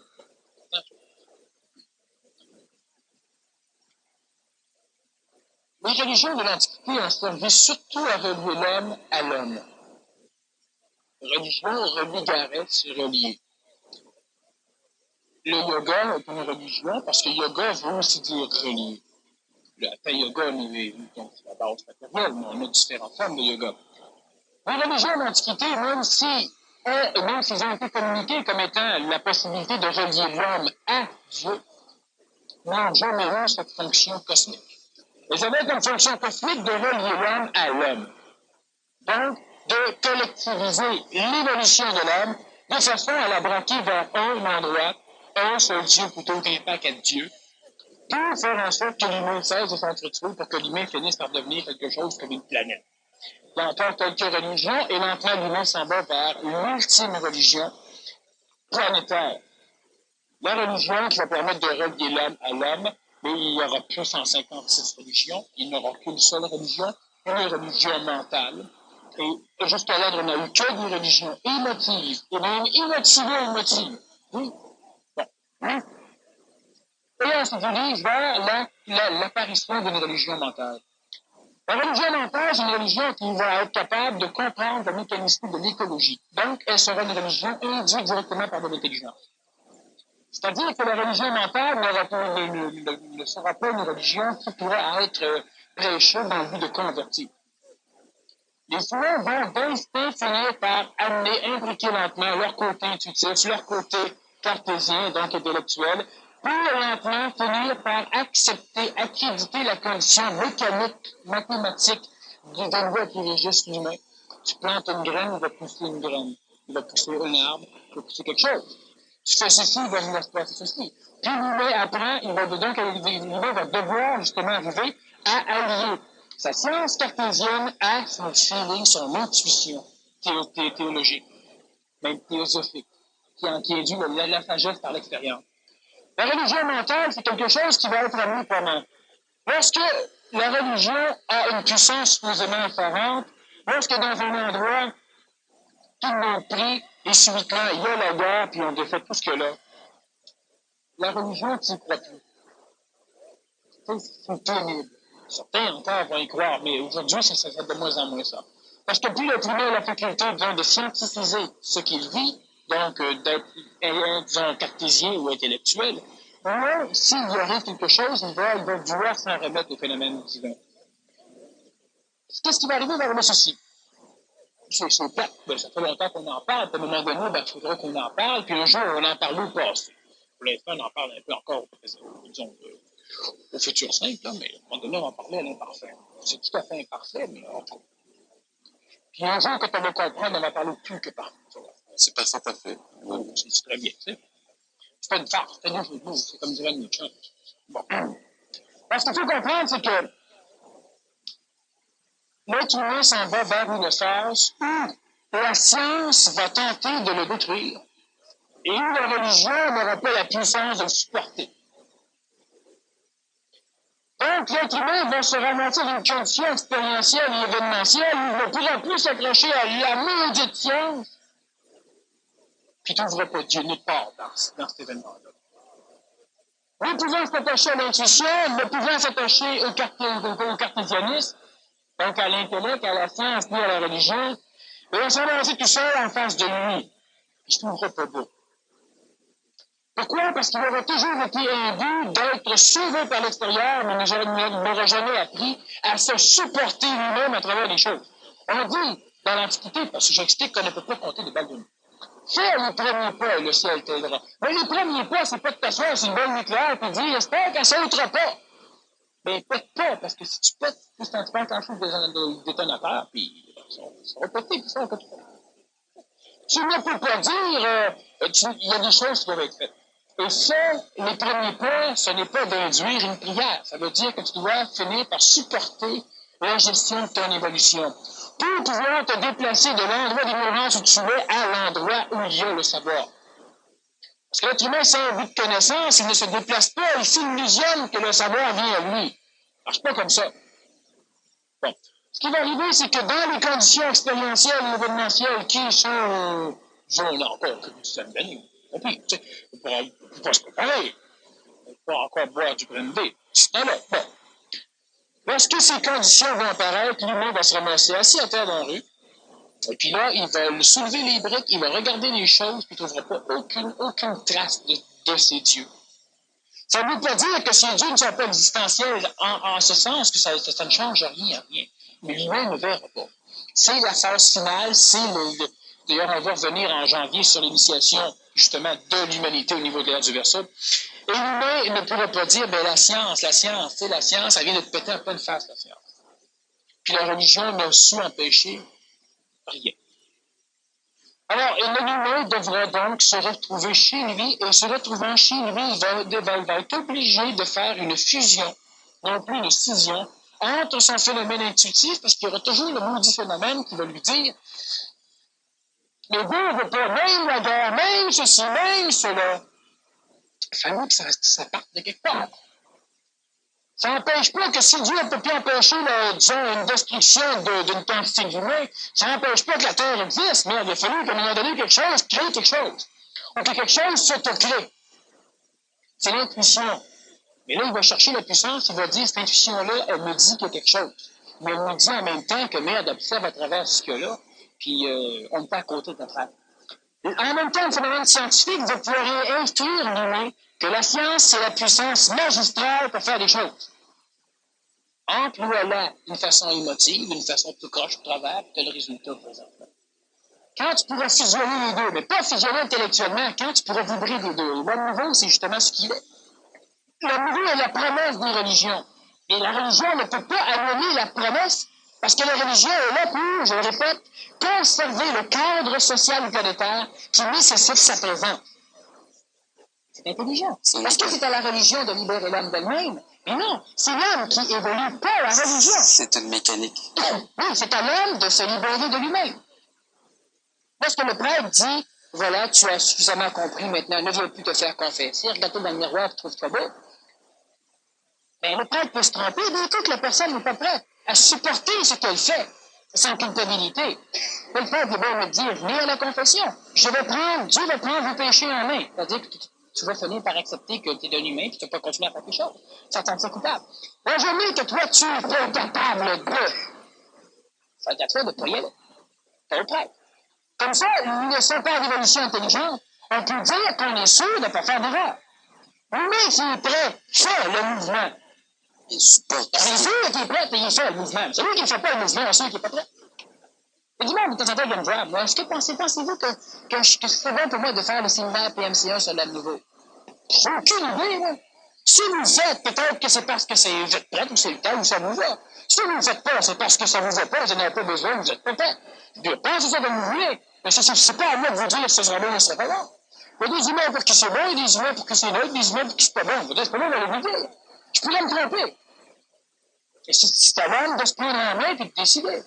Bon, ça serait-tu bon, je suis dans le cours de telle chose? Essaye, merde, peut-être. Ça peut être quelques années, peut-être, ou encore quelques mois, ou quelques jours, ou quelques heures de ta vie. Tu perdras rien, mais disons que tu vas perdre. Tu vas peut-être mettre un peu d'argent dans ton cours de gestion financière, ou de ceci ou de cela. Peut-être que tu feras rien avec. Ça n'a rien à voir avec le cours. Ça dépend de l'individu. Alors, la religion mentale venant justement de l'expérience qui s'en vient au niveau de l'humain. C'est bien évident, la science dit non, faites-vous-en pas. Plus on en a, moins de problème. On sait. La religion, la théologie va dire non, faites-vous-en pas. C'est Dieu veuille. Ouais. Einstein, c'est un prophète scientifique, puis je l'ai déjà dit, c'est intéressant de le répéter. Il a dit que si l'être humain faisait une troisième guerre mondiale, on a fait un coup de bombe nucléaire. Et si on fait une quatrième, il a fait un coup de roche, pas un coup de bâton. C'est un prophétie scientifique. Mais regardons maintenant au niveau théologique, même si la théologie dit que non, les prophéties de Jean de Patmos, par exemple, l'Apocalypse lui-même. Alors même si la science dit que la religion dit ben, les deux ont prophétisé qu'à un moment donné, il se passait quelque chose. Ça veut dire de deux choses-là. Est-ce que c'est nécessaire qu'il y ait un apocalypse pour que l'être humain prenne conscience de ces choses-là et c'est ce qui va rendre la religion mentale, qui va être transitive vers, la non-nécessité religieuse? C'est pas nécessaire qu'il y ait un apocalypse. Entre vous et moi, c'est pas nécessaire. Mais c'est nécessaire, par contre, pour qu'il n'y ait pas d'apocalypse, que la science et que la religion fassent quelque chose. Mais comme présentement les deux ne sont pas partis à le faire, ça induit une probabilité mathématique que n'importe quel joueur d'échecs pourrait concevoir. La science continue à travailler dans le même domaine et elle fonctionne sur l'espoir. Les scientifiques se déchargent. Nous espérons que l'humanité, que nos gouvernements seront suffisamment brillants pour se servir de notre développement, de notre évolution technologique à bon escient. La théologie fonctionne sur l'espoir. Nous espérons aussi que cet espoir qui neige pas, il y a sur ton char, t'es venu de bâtir un petit abri. Parce que l'espoir, ben, il peut neiger, puis il peut ne pas neiger, mais ça te regarde pas. La science, présentement, remet les conditions d'avenir, disons, futur de notre planète entre les mains de l'espoir. Et la théologie fait la même chose. Il faudra absolument que ces deux phénomènes changent et que ça change dans le cœur de l'homme. Si ça ne change pas dans la tête et dans le cœur de l'homme, le phénomène cartésien et intuitif, si ça ne change pas dans l'individu lui-même, bien évidemment, nos gouvernements sont manipulés par le peuple. Et tant que le peuple reste manipulé par nos gouvernements, bien évidemment, c'est même comme ça. Les religions sont manipulées par les fidèles. Quand les fidèles ne vont pas à l'église, on leur met des messes à gogo, on leur met du bingo, on leur met quelque chose. Bon, sauf que les fidèles sont en même temps manipulés par le gouvernement spirituel. Alors, il faudrait demander que dans quelqu'un se passe quelque chose. Mais sachez une chose, c'est que si un pape décide de changer des choses, il ne vit pas longtemps. Et si un gouvernement décide de changer d'une façon correcte les choses, le peuple assassine aussi. Alors, on ne peut pas attendre des gouvernements spirituels ou planétaires matériels de changer les conditions, disons plus apocalyptiques de l'humanité. Ça ne regarde maintenant que le peuple. Quand le peuple décide une chose, le gouvernement, lui, ben, il est dans ses mémoires, il est pas mis là-dedans, fait qu'il dit, oh, pas question. Puis quand le peuple décide que ça va être ça, ben, le gouvernement, il finit par dire, OK. Le gouvernement, il ira pas tuer le peuple. Pas dans un pays qui tienne dans les mains des conditions, disons, d'évolution de notre planète. Mais le problème qu'il y a, c'est que les êtres humains sont reliés à une conscience collective. Si tout le monde le pense, tout le monde le pense, mais si personne ne le pense, ben, personne n'ose le penser. Parce qu'il fait qu'on est dans une situation où, effectivement, tout peut changer. La religion mentale, c'est une condition sine qua non de l'évolution transitoire de l'homme, de l'humanité vers ce monde neuf. Pourquoi on parle de monde nouveau?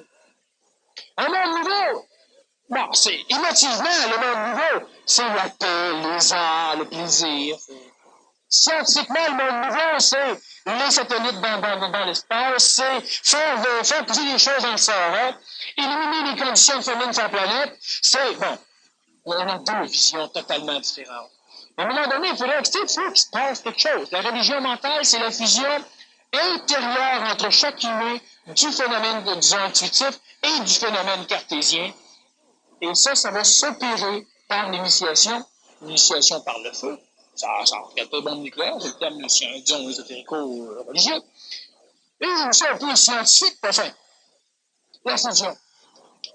Par la fusion, peut-être, on faire la fusion du phénomène intuitif et cartésien chez l'homme. Et ça va se faire à la condition que l'humain puisse être régi par de l'intelligence. Et l'humain ne peut être régi par de l'intelligence que lorsque l'humain se déconnecte totalement de sa condition mémorielle, donc de son passé. Et l'humain ne peut se déconnecter de sa condition mémorielle, donc de sa condition du passé, que lorsqu'il vit un événement qui est tout à fait au-dessus de ses capacités mémorielles d'y faire face.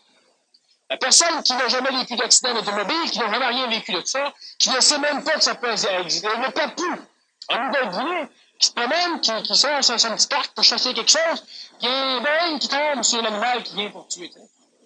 Le Boeing s'écrase là-dedans, là, c'est bon. Il ne peut pas vivre, il ne peut pas, il reste là. Mais s'il y aurait une faculté mentale et un cerveau pour pouvoir le faire vibrer, cet événement le pluguerait, puis il saurait des choses. L'humain ici peut vivre le même phénomène. Quand est-ce que l'humain se surpasse quand il doit se surpasser? L'humain ne se surpasse pas en pelletant son entrée de garage. L'humain ne se surpasse pas là. Quand est-ce que l'humain devient un surhomme, un surhumain? Quand est-ce qu'il se surpasse? Quand est-ce qu'il découvre qu'il peut faire des choses qu'il ne peut pas faire? C'est quand l'humain est carrément déconnecté de son phénomène mémoriel. Je savais pas que je pouvais faire ça, que je pouvais être aussi fort, que je peux courir aussi vite, que je pouvais... Mais là, tu ne peux pas le savoir. Tu fais dans tes mémoires, puis là, tu dis, crème, j'ai pas appris ça. Tu expérimentes, puis tu le sais pas. Fait que t'attends qu'un autre le fasse. C'est pour ça que l'humain attend d'être sauvé. Quand l'humain est obligé de se surpasser, c'est pas nécessairement une condition de guerre qui amène le surpassement de lui-même. À un moment donné, l'humain va devenir suffisamment intelligent pour comprendre la condition de survie. Ce que j'appelle, moi, l'attitude du guerrier. Pas du combattant, celui qui a besoin de se battre. Celui qui comprend que la vie doit être vécue instantanément. C'est une survie, c'est-à-dire que jamais il ne doit tomber dans le piège de la mémoire. un guerrier. Celui qui a l'attitude du guerrier est une personne qui, justement, peut transiter. Quelle importance accordez-vous à la réforme de son cœur, sans laquelle l'exploitation sous toutes ses formes est inévitable? Bon, la réforme du cœur, c'est le même phénomène au niveau de l'homme nouveau. C'est que si l'être humain aime parce qu'on lui a appris à aimer, puis il aime les choses qu'on lui a montré à aimer, ben, si c'est un Soviétique, il va aimer les Russes, mais il va haïr les Américains. Si l'être humain a une conscience qu'il est capable, disons, d'autogérer de par lui-même, s'il arrive à pouvoir supporter lui-même ses propres actions, ses propres phénomènes, ben, ça va de soi que, veut pas, avec l'évolution de cette conscience individuelle, naît chez l'homme d'aujourd'hui, pas chez l'homme préhistorique. Mais l'homme préhistorique a vécu, justement, on a eu de l'évolution que l'on a connue dans notre histoire pour arriver à créer l'homme d'aujourd'hui. Et lorsque l'évolution, au niveau de sa conscience individuelle, s'élabore chez l'homme d'aujourd'hui, automatiquement, son évolution vibratoire, disons, émotive, ce qu'on appelle le cœur, suit le même cheminement évolutif. Lorsque l'intelligence décide, règle les mécanismes émotifs, et que les mécanismes émotifs ne s'auto-règlent pas eux-mêmes, alors automatiquement, on voit la fin des guerres, on voit la fin de la haine, on voit ces choses-là. J'ai déjà souvent parlé, et dans une conférence, entre autres, les mécanismes de l'amour intelligent, du phénomène de l'amour de l'homme nouveau, qui est un amour intelligent, qui le différencie de l'amour psychologique de l'humain, qui lui est assujetti à un amour qui sélectionne. L'amour de l'humain, l'amour de l'homme ancien, est un amour psychologique, un amour qui aime. Et c'est le défaut majeur de l'amour de l'homme, c'est que c'est un amour qui aime, un amour sélectif. Alors, l'amour de l'homme ira se porter sur certaines choses et non pas sur d'autres, parce que l'amour de l'homme est un amour sélectif. L'amour n'a pas besoin de raison d'être. L'amour n'aime pas. Ce sont des lois qui sont conditionnelles de l'amour cosmique. Donc, n'importe quel humain sur la planète peut et vibre de l'amour pour la simple raison que l'amour n'est pas sélectif. Mais lorsque l'amour entre chez un humain, l'expression du même amour par l'homme devient sélectif, c'est-à-dire qu'il est régi à l'émotivité, et l'émotion, l'amour n'est pas une émotion. Lorsque l'amour devient une émotion, automatiquement, elle devient de la merde, elle devient un problème pour l'homme. L'homme qui essaie de régir toute sa condition évolutive à partir de l'amour de l'homme, à partir de l'émotion de l'amour, crée des guerres, a des problèmes, souffre d'aimer, ne sait plus s'il aime trop, veut aimer un peu moins, est attaché, contrôle ceux qu'il aime, ne veut pas que ceux qu'il aime partent, souffre lorsqu'une personne meurt, empêche le jeune de s'en aller à un moment donné vivre sa vie, il aime son Dieu au point de mourir pour lui, donc de tuer pour lui, etc. L'amour n'est pas une émotion, l'amour n'est pas une condition qui doit être régie par l'homme. L'amour, ce n'est pas apparu dans l'homme. L'amour est une condition que l'homme peut arriver à un moment donné à exprimer. Mais lorsque l'homme reçoit ce phénomène énergétique de l'amour, l'attraction, il veut automatiquement légiférer, ou même, oui, c'est ça, sur ce phénomène de l'amour, et il décide, j'aime un tel, je n'aime pas un tel, on lui mérite pas la peine d'être aimé, j'aime pas ces fleurs-là, donc ce sont des fleurs nuisibles, j'aime pas ces animaux, donc ce sont des animaux nuisibles, j'aime pas ceci, j'aime pas cela, et c'est le phénomène de l'amour de l'homme. Lorsque l'humain devient intelligent, pas intellectueux, intelligent, lorsque l'humain est relié à son esprit, lorsque l'humain se centralise dans son intelligence, lorsque l'humain arrive au savoir et non pas à la connaissance, lorsque l'humain a la faculté d'avoir ce savoir instantané, c'est bien évident que l'amour qu'il va maintenant exprimer est un amour intelligent qui n'est pas sélectif, donc tout ce qui s'approche d'un homme nouveau est aimé par l'homme nouveau, et tout ce qui veut s'éloigner de l'homme nouveau est libre de s'éloigner, tout en restant aimé par l'homme nouveau. L'homme nouveau va pouvoir aimer comme l'homme ancien n'a jamais aimé, parce que l'homme nouveau ne souffrira jamais d'aimer, donc il n'aura pas peur d'aimer. Alors, faut pas s'en faire pour l'évolution dans la conscience individuelle. Automatiquement, l'évolution au niveau de la conscience est une évolution qui est globale, au niveau des corps planétaires de l'homme, ce qui fait qu'au niveau de l'émotion, comme au niveau du corps physique, comme au niveau de la vitalité, comme au niveau du plan mental, tout sera régi par l'intelligence, donc tout sera écologique, donc conséquentiel. Souvent, l'être ancien se dit, ah oui, mais à un moment donné, tu sais, on va tout comprendre mentalement, on va être robotisé. Voyons donc, t'annonces un beurre de pinot plutôt qu'un autre, il va se garocher pour l'acheter. C'est l'homme ancien qui est robotisé. Au niveau du phénomène de l'amour, on a assez peur que l'intelligence domine sur l'amour. Ben, regardez ce que l'amour fait présentement sur la planète, on a peur d'un apocalypse, on se fait encore ramasser nos enfants, puis on se fait violer les coins des rues, on se fait attaquer, on se fait voler, et puis on est dans un pays pacifique. Alors imaginez-vous ce qui se passe dans un pays où ce qui se passe réellement des phénomènes qui sont, disons, guerroyants. On ne connaît pas ça ici, mais là-bas, c'est pas un cadeau. Puis on parle encore de l'amour.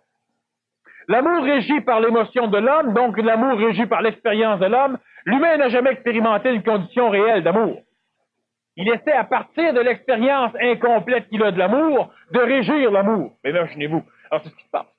À un moment donné, l'être humain va vibrer ce que c'est que l'amour, et il ne pourra pas le vibrer en disant « Oh, un instant l'amour qui passe chez moi, tu n'iras pas chez lui. » Ça ne va pas fonctionner comme ça. L'humain va être capable d'aimer, et un être humain qui aime tout. Alors un maringouin vient se poser sur sa peau, ben il l'aime. Ça ne l'empêchera pas de le tuer. Pourquoi? Parce que le maringouin, lui, c'est la condition événementielle qui est là. Ou c'est l'homme qui souffre le martyr, ou c'est le maringouin qui ne souffrira pas d'être écrasé. L'être nouveau est capable de tuer, et il est capable d'aimer ce qu'il tue. Pas l'homme ancien. L'homme ancien doit haïr, détester. Alors, ce qui fait qu'à un moment donné, lorsque c'est plus le temps de tuer, ben, sa haine persiste, il continue à tuer. La guerre est finie. Fini. Non, elle n'est pas finie, la guerre. Les Japonais restent sur les îles, puis même s'ils savent, même s'ils n'entendent parler, quand les Américains viennent ou quand d'autres viennent, ils continuent la guerre. Au Vietnam, c'est le même maudit problème qui se passe. Pourquoi? Parce qu'il a fallu que tu détestes pour tuer. Maintenant que c'est plus le temps de tuer, tu continues à détester, tu continues à tuer. L'homme nouveau, c'est autre chose. Attaquez-moi pas sur un coin de rue dans une ruelle. Parce que l'homme nouveau est extrêmement pacifique, il est non-violent. Si ça prend plus d'énergie à la nature pour reconstituer une chose, l'homme nouveau va prendre le chemin qui demande le moins d'énergie. Il préserve l'énergie. Vous êtes deux à m'attaquer, moi je vais garder ma forme. Et il se passera ce qui se passera. Je suis non-violent. Et ceux qui vont m'agresser, je comprends ce qui se passe. Je ne peux pas les haïr. Mais ce n'est pas parce que je les aime que je vais me laisser tapocher. Et lorsque c'est fini, il ne t'approche pas plus. Bon, alors tu t'approches pas plus. Parce que tu les haïs pas. Toutes les formes d'arts martiaux que l'on connaît ou les systèmes d'autodéfense, tu bûches jusqu'à temps qu'ils puissent plus penser de t'attaquer. Jusqu'à temps qu'ils puissent plus penser partout. Il est carrément, il est presque un cadavre. Là, t'arrêtes. C'est stupide. Parce que ça va prendre tellement de temps à la nature à reconstituer ce corps-là que ça devient une perte d'énergie. Ça devient de la violence. Quelqu'un attaque chez vous pour brûler votre maison, défendez-vous. Ça prend moins d'énergie reconstituer l'œil au beurre noir du gars ou les épaules cassées que ça va prendre d'énergie à l'homme et à la nature pour rebâtir une maison. C'est ça, la non-violence. L'économie d'énergie. L'homme nouveau peut aimer et tuer. On a besoin de nourriture, alors on va aller à la chasse. Si on n'a pas le choix. Et on est capable de respecter, donc d'aimer ce que l'on tue. Et c'est l'apanage même de l'amour réel. Mais imaginez-vous l'amour psychologique de l'homme, il est toujours poigné dans un dilemme. Tu aimes puis tu tues. Ça n'a pas d'allure. Tu tues maringouin, autant pas y penser. Parce que si tu dis crime, celui qui n'aime pas tout n'aime pas. C'est un fait. Mais on peut plus vivre, on peut plus tuer, on peut plus... Mais non, ça c'est l'amour psychologique qui est conditionnel de tout l'apprentissage de l'amour. Un enfant, tu ne montres pas à aimer. S'il faut y montrer à aimer, c'est qu'en partant, il n'y a pas chez lui la condition fondamentale de l'expression de l'amour. Ou bien, elle n'est pas dans nos mémoires, puis on ne tient pas à la voir apparaître réellement chez un enfant, ce qui fait qu'on le déforme convenablement pour qu'il aime comme nous autres, puis qu'il haïsse comme nous autres. Il ne faut pas s'en faire lorsque l'homme nouveau apparaît, lorsque la transition va se faire chez vous, même phénomène. Vous allez finir par aimer plus, par moins détester, puis vous ne souffrirez pas d'aimer. Puis en même temps, vous allez devenir un peu plus mental. C'est tout à fait normal.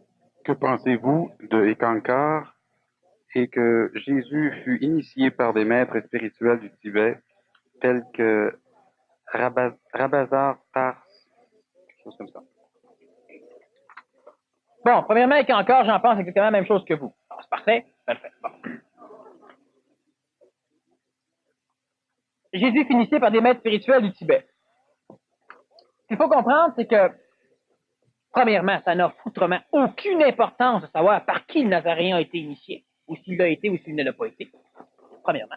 Pour la simple raison que c'est une recherche d'autorité. Alors, si le Nazaréen a été initié chez les Rose-Croix, ça prouve que les Rose-Croix... Bon, mais t'es pas capable de savoir toi-même si les Rose-Croix c'est bon sans savoir si. Si le Nazaréen a été initié par un maître Eck, ça prouve que c'est nécessaire de savoir. T'es pas capable toi-même de savoir si. Si le Nazaréen a été initié par l'Égypte, ben, ça prouve que... Ça prouve rien. Ça prouve que ceux qui l'ont initié n'avaient pas la connaissance qu'ils lui ont donnée. Parce que s'il y aurait eu la connaissance qu'ils lui ont donnée, il aurait fait ce que lui a fait. Les maîtres qui ont initié le Nazaréen étaient des maîtres qui lui arrivaient à la cheville. C'est ce que vous voulez savoir. Parce qu'ils n'ont pas fait ce que le Nazaréen a fait, parce qu'il n'avait pas le pouvoir de le faire. Le Nazaréen a voyagé, effectivement, il a voyagé un peu partout avec surtout sur des transports phéniciens, de très grands marchands de l'époque. Il a visité Rome, la Grèce, il a effectivement fait un tour à un moment donné aux Indes sur le bord de l'Himalaya. Mais, historiquement, c'est intéressant. Évolutivement, on n'a rien à faire avec ça. Le Nazaréen n'avait pas de maître. Il était son seul maître. Il respectait les choses. Et chaque être humain, s'il veut devenir à un moment donné quelque chose de respectable, doit devenir son seul maître. Alors, on n'a pas besoin de rechercher l'autorité quelque part. Moi, où j'ai été initié, ça ne regarde personne. Pour la simple raison que, il était initié là, bon, ce qu'il dit a peut-être de l'allure. Oui, non, ce que je dis, c'est ce que je dis. C'est vous autres qui devez déterminer, mais pas par rapport à des crédits que je pourrais amener, supportés par l'extérieur. Ça ne rien, c'est pas important de savoir ce qui est initié. Qu'un maître gourou veuille qu'on lui colle à la peau pour se permettre de faire évoluer l'humanité et que sur le plan personnel, on se refuse de le faire, est-ce s'assumer soi-même ou au contraire, c'est manquer le bateau en ne profitant pas de sa vibration très évolutive? Vous préconisez un enseignement tout à fait autre à travers les programmes maître-contrôleurs. Est-ce que je me trompe? Bon. Au niveau du PMC, évidemment, programme maître-contrôleur, c'est fait en fonction que l'individu devienne son seul maître. Ça n'a donc rien à voir avec le phénomène de l'accolade des maîtres et des gourous. Qu'un maître veuille qu'on lui colle à la peau, c'est parce que le maître a froid. C'est pour ça qu'il veut qu'on lui colle à la peau. Et où? L'évolution, c'est une augmentation en vibration. L'augmentation en vibration, si on la fait sur l'eau, on rend l'eau chaude. Et si on continue, on la rend bouillante. Et si on la continue, on la rend vapeur. Et si on continue, on la rend atomique. Alors, le maître a besoin de disciples. Pourquoi? Parce qu'il tête l'énergie de ses disciples, donc il augmente sa vibration, donc il se réchauffe. En échange, évidemment, le trop qu'il peut canaliser revient un peu sur les disciples et ça donne le phénomène émotif pour la majorité des cas de l'évolution. Éloignez-vous du maître, vous perdez ce qu'il vous avait donné. Une chose qui ne vous appartient pas, n'est-ce pas? Si vous avez continuellement besoin d'un maître ou d'un gourou, c'est que tout ce que ce maître et gourou vous prête, jamais ne vous le donnera. Vous aurez donc toujours besoin du maître ou du gourou. Cela veut dire que vous devenez un esclave d'un schéma d'évolution. C'est le même phénomène pour la religion. Le maître et le gourou peut être bon, il te fait monter d'une étape. Quand tu t'en allais et qu'il te ramasse par les culottes, il est temps que tu apprennes à te défendre. Manquer le bateau, c'est la peur majeure de l'humain. Manquer le bateau. À cause des maudits 144 800 quelques élus. Les humains se disent toujours, oui, mais à un moment donné, il y a 144 000 élus sur presque 5 milliards d'individus. Alors, manquez le bateau. Vous savez, vous êtes dans un corps humain. Le bateau, vous l'avez déjà manqué. Vous ne pouvez plus le manquer. Cassez-vous pas la tête. Les 144 000 élus, on en a déjà parlé à un moment donné dans la race des élus, puis on en a reparlé d'autres choses. Faites-vous-en pas, toute l'humanité est inclue dans ces élus-là.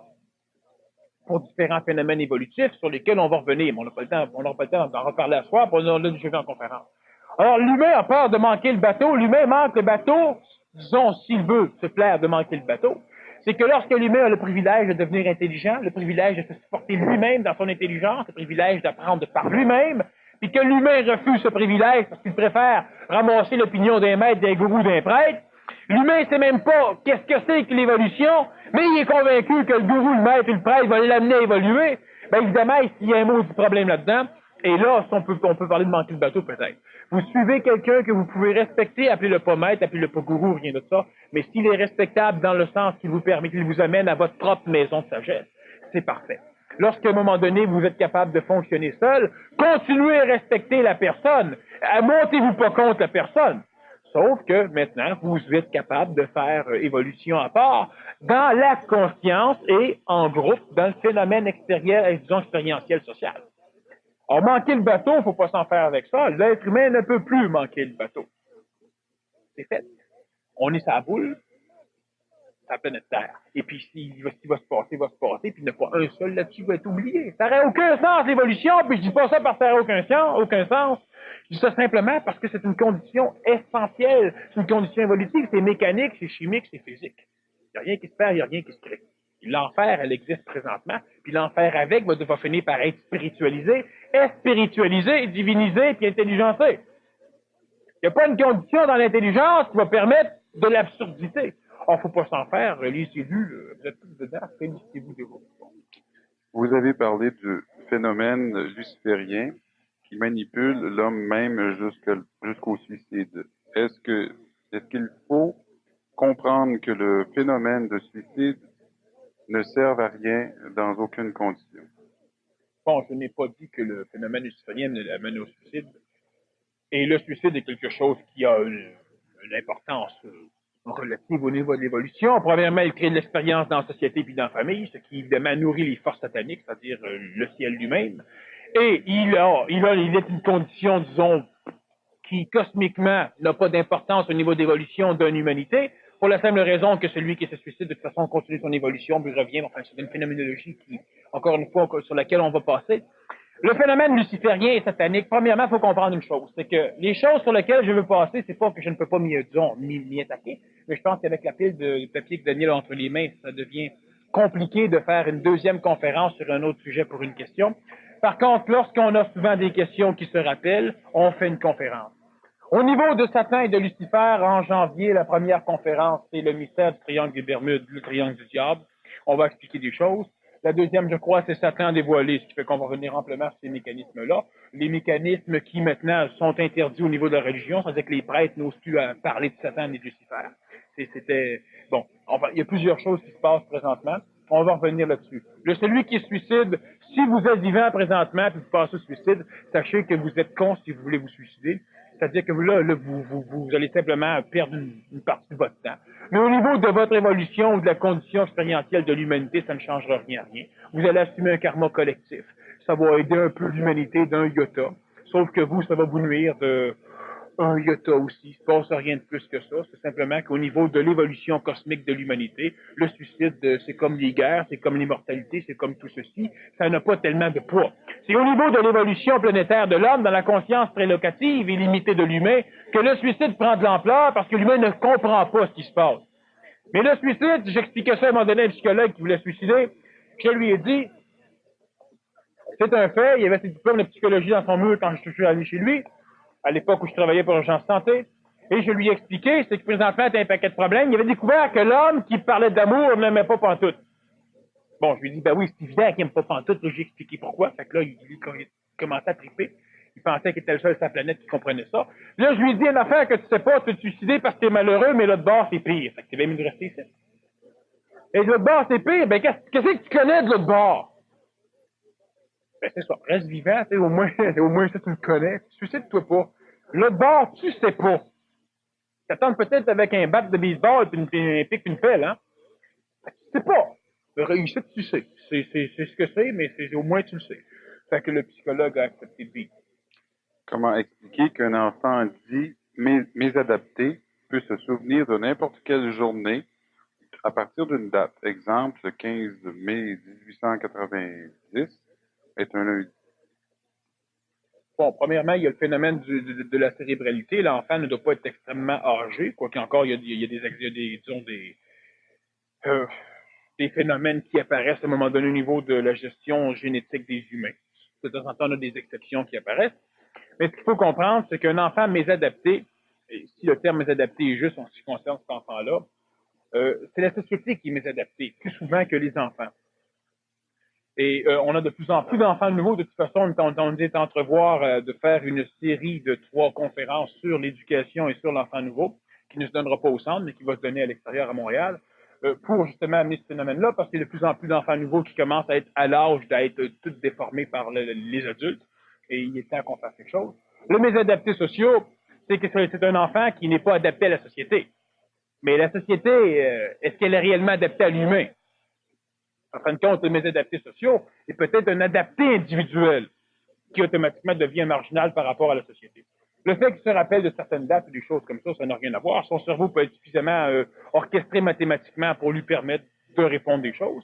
Et ce n'est pas un phénomène particulier. La pire chose que l'on pourrait faire, ce serait justement de traiter cet enfant-là comme un phénomène. Tous les enfants qui vont naître et ceux qui présentement ont 12 ans descendants, dans la majorité des cas, sont tous des phénomènes. Moi, je suis un fou, un hyper fou. Je suis tout à fait anormal, Puis à un moment donné, ben, ça sera les autres qui seront fous parce qu'on sera en majorité à être fous. Bon. Quand la majorité est folle, ben, c'est la minorité qui devient folle. Présentement, la majorité étant ce qu'elle est, ceux qui sont autrement deviennent les marginaux, et c'est normal. Alors, ce qui fait qu'il ne faut pas s'en faire, mais on ne doit pas traiter un enfant qui a des choses qui surprennent.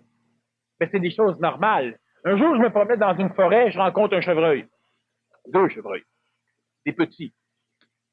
Ben, c'est tout à fait normal, n'est-ce pas? C'est normal qu'il y ait des chevreuils dans une forêt.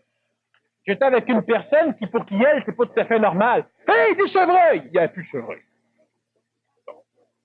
Considérer les choses comme étant ce qu'elles sont, naturelles, c'est tout à fait, et les choses restent en harmonie.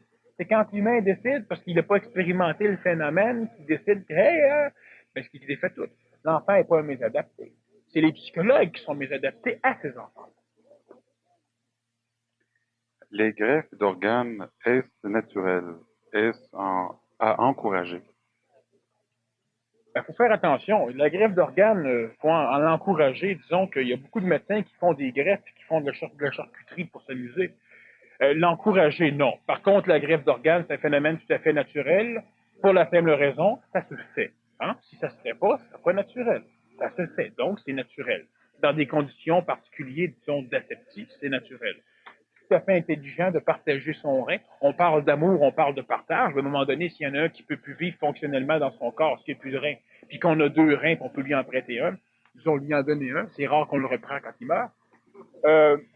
C'est tout à fait parfait et logique. Émotivement, les humains peuvent triper. On en a déjà parlé avec au niveau des consanguinités, mais de toute façon, il n'y a aucun problème à ce que ça se fasse. C'est parfait. Il y a plusieurs races sur la Terre, avec chacune leur religion, leur secte. Sont-elles d'origine cosmique différente? Pourquoi y a-t-il des différentes races? N'y a-t-il pas qu'un seul Dieu? Bon, n'y a-t-il pas qu'un seul Dieu? C'est faux. Il y a plusieurs dieux. La preuve, on le sait. Il y a plusieurs noms, il y a plusieurs églises, il y a plusieurs religions. Bon, il n'y a pas un seul Dieu. Le seul phénomène qu'il y a, c'est qu'est-ce qu'il y a un processus ou un principe gestionnaire ou créateur? C'est une autre question. Oui, il n'y en a rien qu'un. S'il y en aurait 2, il y aurait de maudite guerre. Bon, on en met 2 sur la planète Terre, ça chicane. Fait qu'imaginez-vous à l'échelle cosmique, qu'est-ce que ça donnerait? Par contre, au niveau des dieux, si on veut dire Dieu le créateur, bon, il y en a juste un. Maintenant, Dieu qui a son peuple élu, il y a un paquet de dieux.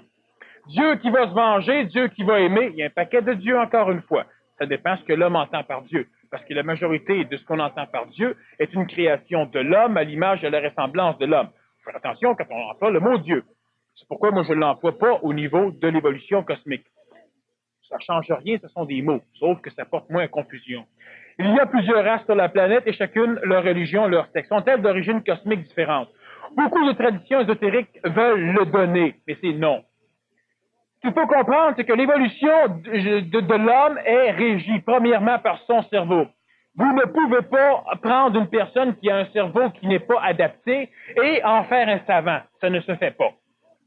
La tellurie, l'énergie tellurique, c'est-à-dire l'énergie qui est conditionnelle des continents, des régions de notre planète, ainsi que les minéraux, les aliments, ainsi que l'atmosphère de la place, donc la filtration au niveau des énergies cosmiques, des rayons ultraviolets, des rayons photoniques de notre Soleil, la région donne une nourriture particulière, il y aura donc une faune et une flore particulière, il y aura une condition de vie particulière, une condition expérientielle particulière, ce qui automatiquement va générer des véhicules animaux qui vont devenir des êtres humains, va générer des véhicules qui vont être particuliers.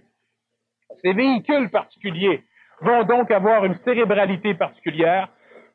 Automatiquement, ces cerveaux et ces corps physiques vont être capables d'exprimer le contact avec les plans cosmiques à la façon de leur véhicule, ce qui automatiquement va engendrer une coloration selon les ethnies, selon les races, selon les continents, qui va dégénérer en différentes religions, différents phénomènes politiques, différentes orchestrations sociales, différents peuples. C'est ce qui explique les choses. Lorsqu'à un moment donné, regardez ceci, ils sont d'origine différente, s'ils ne se mélangent pas, ils restent les mêmes. Mais prenez n'importe quel peuple, amenez-le aux États-Unis, prenez un Américain, amenez-le en Iran. S'il mange de la nourriture du pays, il va devenir un Américain ou un Iranien. Le problème, j'en ai déjà parlé avec, c'est que ceux qui, on peut même les appeler les importés, c'est-à-dire ceux qui, à un moment donné, viennent par exemple, au Québec, et ils n'acceptent pas de devenir Québécois, ont un maudit problème. S'ils veulent rester leur pays, et ça c'est le problème, quand le Québécois va s'en va en Iran, c'est un importé lui avec, c'est-à-dire que s'ils n'acceptent pas de devenir Iranien, ben qu'est-ce qu'ils font en Iran? Si celui, par exemple, prenons l'exemple de la Chine, les Chinois, ils viennent ici, s'ils veulent rester réellement chinois, ils doivent manger chinois. Parce que s'ils mangent exclusivement québécois, puis s'ils vivent exclusivement québécois, ils vont devenir québécois. Alors, évidemment, les races se rappelant de leur mémoire, refusant d'être assimilées, et les races qui changent de pays devraient toujours être assimilées. C'est là l'évolution. Refusant d'être assimilés, ils ont leur décor, leur musique, leur phénomène, leur nourriture, que ce soit l'Italie, les Grecs, que ce soit n'importe qui, et le Québécois dans d'autres pays, le Canadien dans d'autres pays fait le même phénomène. Ils refusent l'assimilation, alors évidemment, il vit toujours dans un monde de guerre, il vit toujours dans un monde de conflit, où il est lui par rapport au reste. Il ferait automatiquement mieux d'être le reste. Là, il pourrait vivre. Les enfants seraient libres, puis ça fonctionnerait. T'es pogné à vivre 20 ans dans un autre pays, ben merde, deviens comme l'autre pays. Là, tu vas vivre chez vous. Eux autres, non, ils veulent amener une partie de l'or chez eux ici. Alors, le phénomène des races est constitutionnel de l'alimentation, de tout ce qui est énergiquement tellurique et la filtration des énergies solaires. On peut parler yin-yang, si on veut parler au niveau acupuncture, mais c'est le même phénomène. Si la venue de Jésus a été préparée biologiquement, est-ce qu'aujourd'hui, avec l'homme plus évolué qu'il y a 2000 ans, existe-t-il d'autres Christ inconnus ou connus? Bon. L'énergie christique, le terme Christ est un terme essénien. Et il était de connotation énergétique à l'époque. Lorsqu'on a humanisé le terme Christ, on en a fait le Messie, mais en fin de compte, ce n'est pas ce que ça veut dire, Christos. Et le terme lui-même garde ésotériquement sa connotation énergétique, c'est-à-dire d'intelligence. L'énergie christique, qui à un moment donné, et qui présentement a un synonyme québécois, l'énergie supramentale, l'énergie christique, lorsqu'elle touche un corps humain qui a une faculté cérébrale et biologique et endocrinienne suffisamment évoluée pour pouvoir supporter ce contact sans être démoli, lorsque l'énergie christique touche un être humain, il christifie l'humain, alors l'humain devient un Christ. Bon. Le Christ, le Nazaréen, a été l'un des premiers à entrer en contact avec son esprit, son intelligence, et à opérer une fusion. Donc, il s'est fusionné à cette énergie supramentale, et il est devenu donc un Christ. Il était unique, donc il était le Fils unique.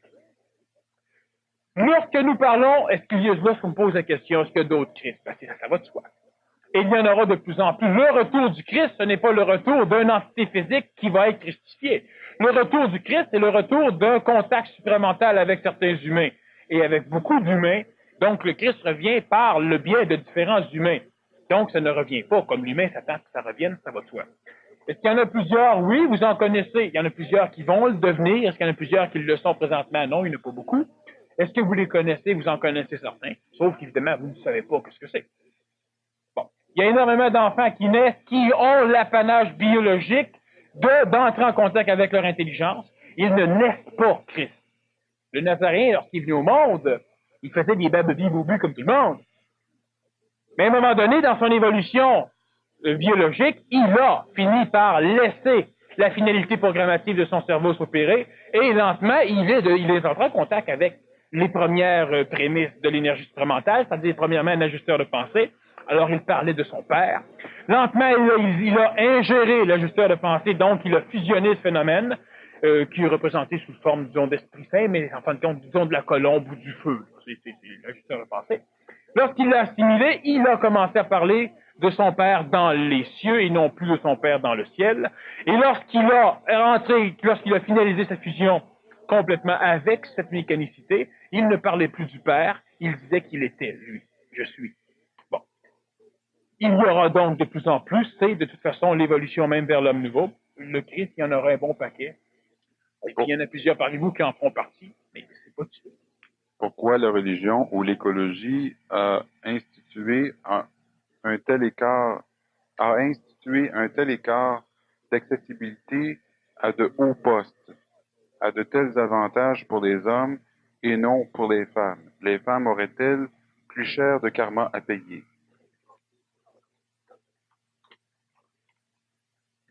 Plus de cher peut-être, mais pas plus cher de karma à payer. Tu sais ce que Dieu a dit quand il a créé la femme, hein? Il a dit, bah, elle se maquillera. Oh, c'est ma petite fille qui m'a amené ça à un moment donné. Bon, ben, faut pas trop se prendre au sérieux, vous savez. Peut-être que Dieu a dit, si l'homme, il aura beau se maquiller, ça ne changera rien. Tu sais, on peut ajuster bien les choses. Bon. Pourquoi la religion ou l'écologie a institué un tel écart d'accessibilité à de hauts postes? Ce qu'il faut comprendre, puis un jour, vous allez finir par le vibrer, c'est que la religion n'a rien institué. La science n'a rien institué. Il n'y a que des phénomènes qui sont mécaniques présentement dans la condition expérientielle de l'homme. Il n'y a pas d'action sur la planète. Il n'y a que des réactions, donc des actions réactionnaires. Si on veut ajuster pour se plaire à l'ego, mais en fin de compte, ça ne change rien. Vous êtes venu ici ce soir parce qu'il y avait un ici ce soir, sinon vous ne seriez pas venu. Vous avez entendu parler. Enfin, il y a pas, bon, il y a un paquet de choses qu'il faut, à un moment donné, il faut que l'humain comprenne. En l'occurrence, qu'il n'y a pas de libre arbitre. Oh, évidemment, ça fait frémir un paquet d'ego, mais il n'y a pas de libre arbitre non plus au niveau de l'humain. La religion, elle instaure des choses qui sont gobables par les humains. Elle ne peut pas instaurer des choses qui ne peuvent pas être gobées par les humains. Donc, elle est assujettie à une limite. Elle n'a pas le choix. Elle est donc conditionnée et conditionnelle elle aussi. Parce qu'on demande pourquoi